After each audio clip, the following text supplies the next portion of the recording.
of the woman. Now, this thing is so particular is because these are some of the questions that a woman should be asking a man if she wants to have children with the man.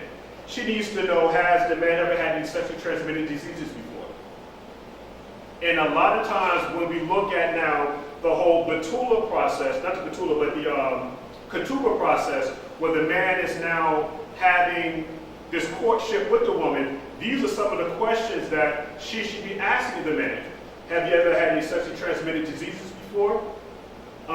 What type of relationship do you have with your mother? Which is very, very important.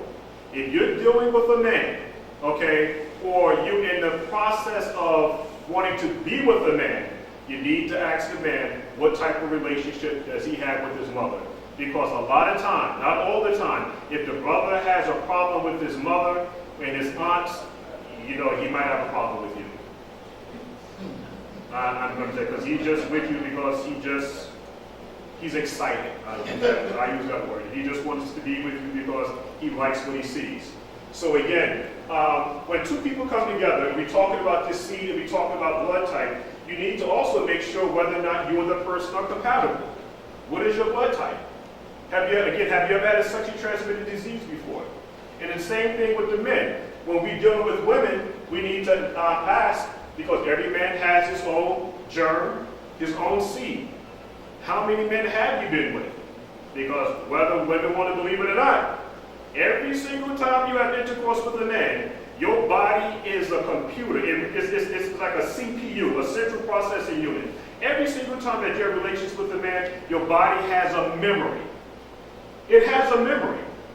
This is the reason why there was a sister, not to get into it, you really need to know her name, but she was with a man. About 15 years had passed by, and she found out that she had, it's something, abbreviations. Sexually transmitted disease?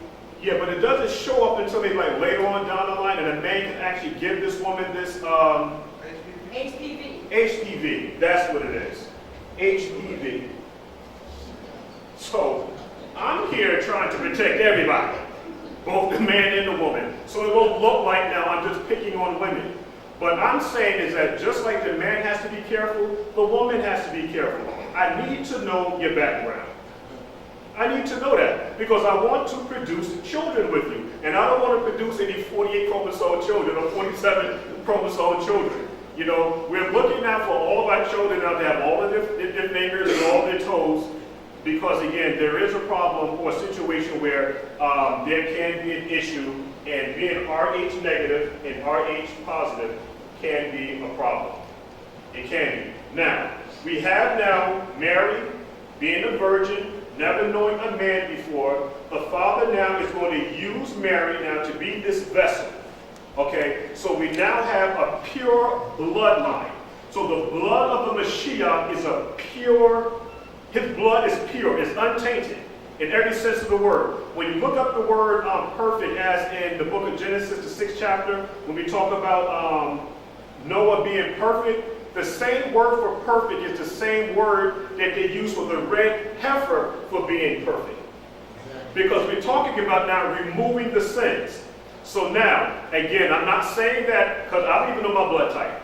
For example, if I'm Rh positive and I have this monkey gene on my blood, okay, what's actually redeeming me, okay, is the blood of the Mashiyach. That's how we're redeemed.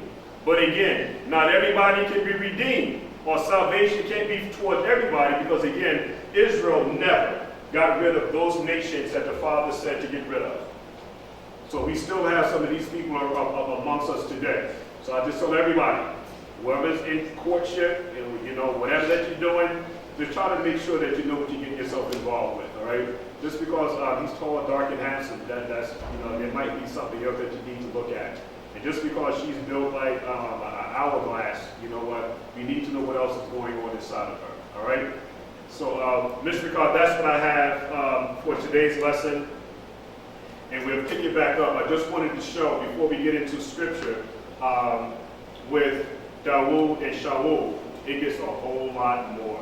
What was actually going on between the house of Benjamin, who was where Shaul came from, and the house of David, which is different than the house of Benjamin and the rest of Israel.